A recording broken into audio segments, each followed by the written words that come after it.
Hi guys, welcome back to my YouTube channel. My name is Morgan and today we're going to be doing a video on how to budget for students. I'm just going to do a disclaimer. I'm very lucky I do not have to pay that many bills. I'm a commuter and I get a lot of financial aid. So I don't think I'm qualified to do this, but I also spend a lot of frivolous money, so I figured I would help you.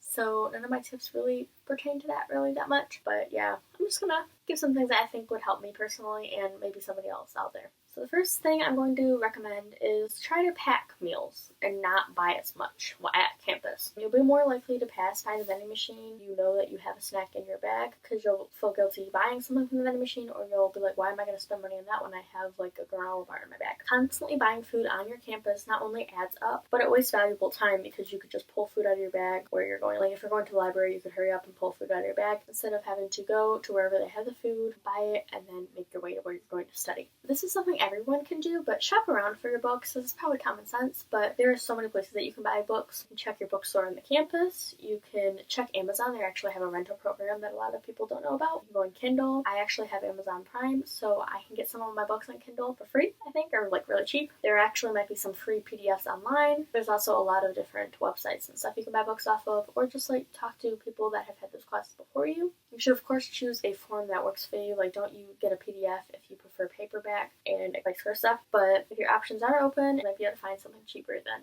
what you originally thought you'd be spending. Next thing I'm going to say is take advantage of student discounts. You might be able to use it to save on a lot of things, like the movies. You can actually save it on laptops and stuff from Best Buy. Amazon Prime has a student Prime. That's actually what I have. It is $6.49, I want to say, instead of like $9.99. Some stores actually offer a discount. I want to say Forever 21 does. I always ask. Some restaurants even too. I've never had that for me personally, but I've never really asked. But I have heard that some restaurants will give you a student discount, but it doesn't really hurt to ask. Just ask, and if they say no, just say, okay. Nobody's gonna yell at you for trying to save some money.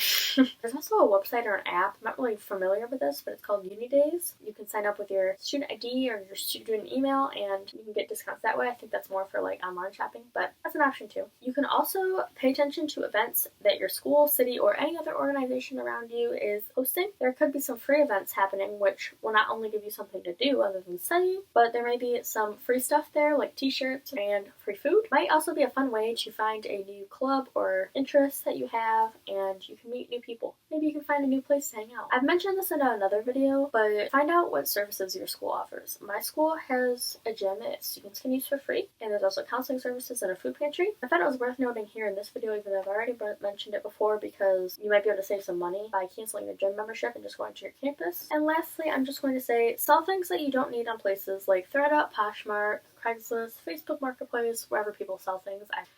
I'm not really that well versed on that stuff, but if you don't need things, selling them would be a lot better than just having random junk around. You can actually get some money out of it and use it for something you would need. And kind of on the same vein, if you have something that you want to return, like it doesn't fit you or you're not going to use it or something like that, return it. Don't just keep putting it off until the return policy, like you can't return it or anything, just return it. Get on top of it, get some money back, and you won't have this useless item in your place.